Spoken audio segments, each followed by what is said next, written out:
Welcome to the 6th lecture of quantum chemistry. In this lecture you will study about the Heisenberg uncertainty principle, which was the major drawback of the de Broglie equation. So before moving towards the lecture in detail, don't forget to subscribe my channel and to press the bell icon and like my videos if they are adding some knowledge into existing knowledge. Now let's have a look on the lecture in detail.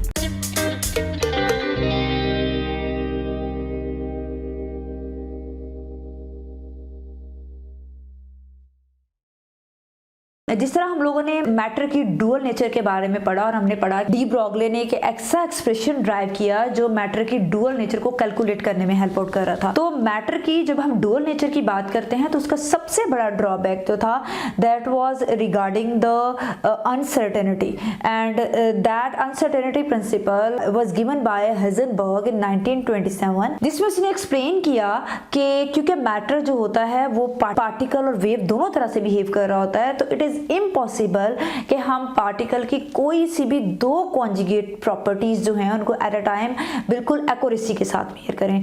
Conjugate properties वो properties होती हैं जो कि matter पे depend नहीं कर रही होती। ठीक है, when we talk about the Heisenberg uncertainty principle, तो हाइजेनबर्ग ने इसको इस तरह से डिफाइन किया that it is impossible to determine the position and momentum of a particle accurately at the same time. हमारे पास एक पार्टिकल है, for example we take the example of the electron जो कि न्यूक्लियस के गिर्द जो है वो मूव कर रहा है और वहां पर किसी स्पेसिफिक ऑर्बिट में उसकी स्पेसिफिक पोजीशन या उसका मोमेंटम जो है हम दोनों इकट्ठे एट अ टाइम सही 100% एक्यूरेसी के साथ मेजर नहीं कर सकते।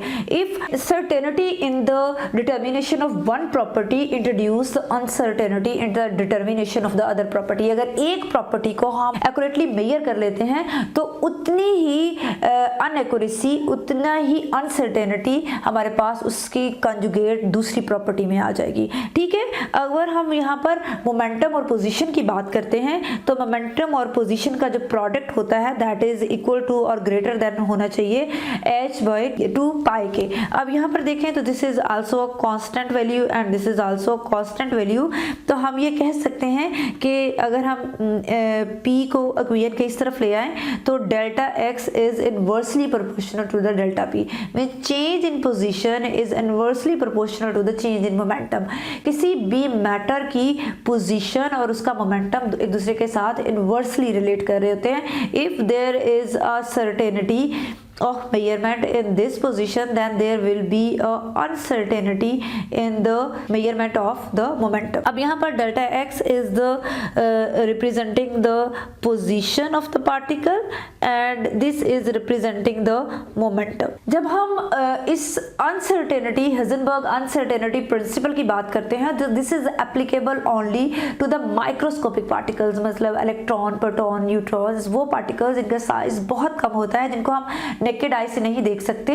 We are talking about the application of Heisenberg uncertainty principle to the these particles. For the macroscopic particles this law is not applicable. फर्ज करें हमारे पास इलेक्ट्रॉन है which is revolving around the nucleus, तो physical concept जो है हमारे पास Heisenberg uncertainty principal का बहुत एटॉमिक मॉडल से एक्सप्लेन किया जा सकता है। फर्स्ट करें we are having a atom जिसके सेंटर में न्यूक्लियस है और एक electron with position x and momentum p जो है यहाँ पर रिवॉल्व कर रहा है अराउंड द न्यूक्लियस और हम इसकी पोजीशन को फर्स्ट डिटरमाइन करना चाहते हैं। अब इसकी पोजीशन को डिटरमाइन करने के लिए because it is very small object और इसको नेकेड आई से डिटरमाइन नहीं किया जा सकता, इसके लिए इंतहाई माइक्रो किस्म का हमें एक इंस्ट्रूमेंट चाहिए होगा and super microscope is being used to study the position of the electron. और इसके इलेक्ट्रॉन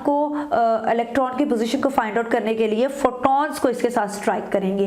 फोटॉन स्ट्राइक करेंगे तो कोलिजन से एक लाइट प्रोड्यूस होगी and that light which is being produced after the process of collision will help to locate the position of electron in that specific orbit. ठीक है, और जैसे ही इसकी पोजीशन मेजर होगी, इलेक्ट्रॉन के साथ फोटॉन्स आके, हाई एनर्जी फोटॉन्स आके स्ट्राइक करेंगे, लाइट प्रोड्यूस होगी, उसकी पोजीशन तो मेजर हो जाएगी लेकिन साथ ही उसका मोमेंटम बहुत ज़्यादा डिस्टर्ब हो जाएगा।